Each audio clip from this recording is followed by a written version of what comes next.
humano, não é uma demanda psicológica, é uma demanda neuropsicológica. Transtorno mental é ansiedade, depressão, borderline, bipolaridade, e transtornos outros de humor e de personalidade.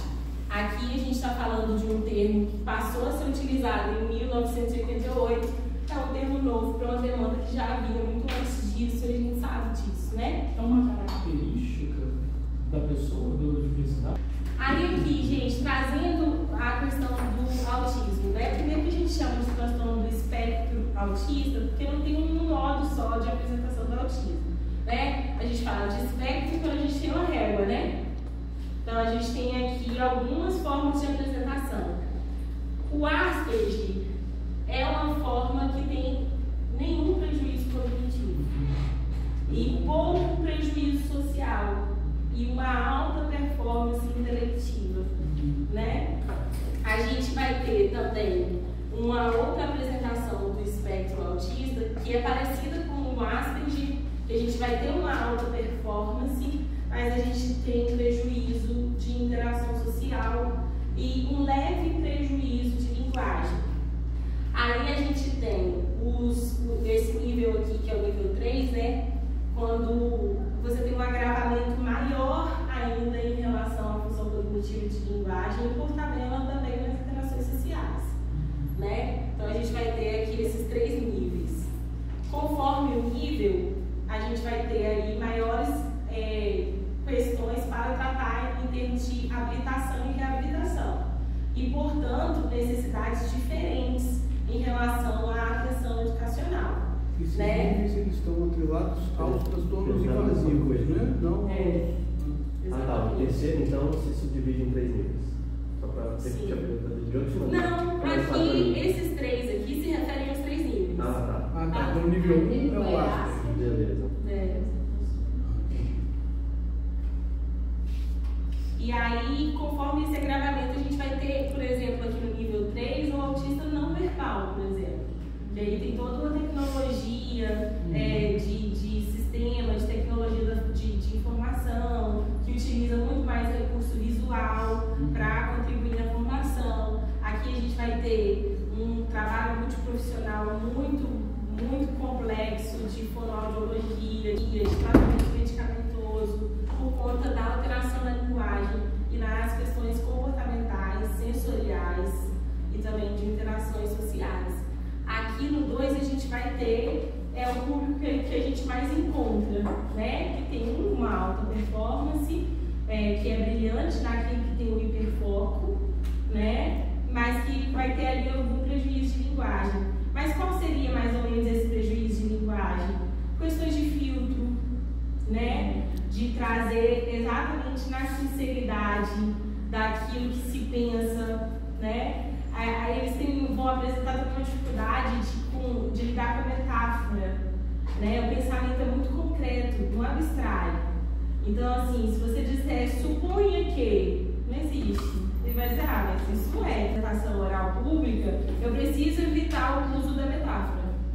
Eu preciso evitar o uso de simbologias para eu trazer algumas falas, porque é muito concreto, ele só vai entender exatamente aquilo que você disser. Por exemplo, uma colaboradora chegou na minha sala, ansiedade, borderline e tal, estresse pós-traumático, que são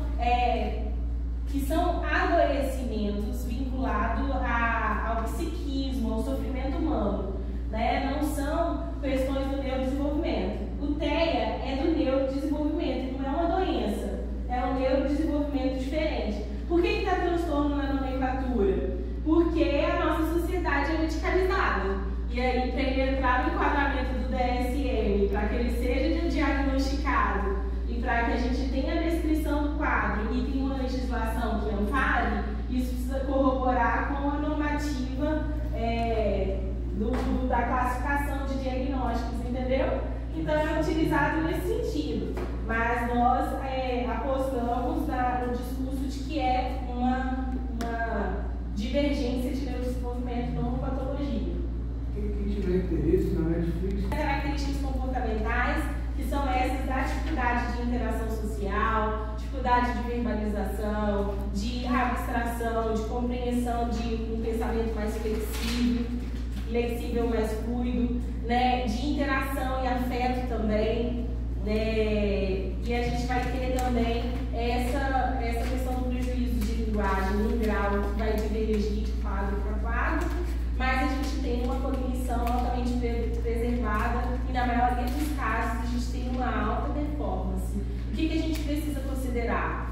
É que, como o pensamento é mais concreto, a gente vai ter maiores facilidades com as ciências exatas, porque elas não têm resultados questionáveis, né? Via de regra. Para nós, daqui do outro lado da ponte. Para nós, que não atravessamos esse caminho, que fugimos dele, inclusive. E chegamos lá e tinha estatística 1 e 2 e nos esperamos. Falando, Senhor, pra que isso? No versículo. Então, aí a gente chega e a gente vai ver o pensamento concreto.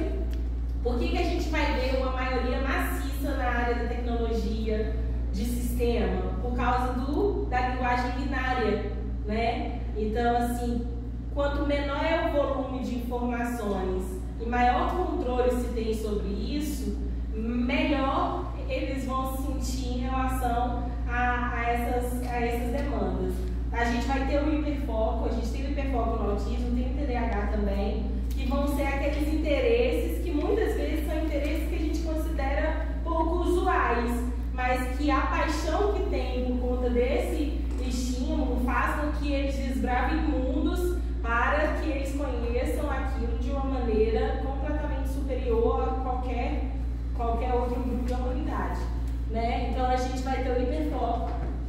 Em alguns casos a gente vai ter a ecolalia, que é um prejuízo na linguagem também, que vai trazer repetições de palavras ou frases que não vão trazer para o interlocutor qualquer significado, mas que são como se fossem mantras que nos ajudam a se acalmar, né? Tem um filme na Netflix também, já que a gente tem a dificuldade com a linguagem, que ela vai ser aí diferente, né, em cada quadro, o que a gente puder explorar de recurso visual, e quanto mais limpa for a linguagem para que seja o mais concreta possível, o que a gente puder fazer para fazer controle de estímulos por causa também das crises sensoriais, né, aquilo que a gente já falou bastante sobre controle de iluminação, de áudio, de ruído, de atravessamentos e de quantidade de pessoas, sobretudo num momento de tensão, que é um momento de avaliação, por exemplo,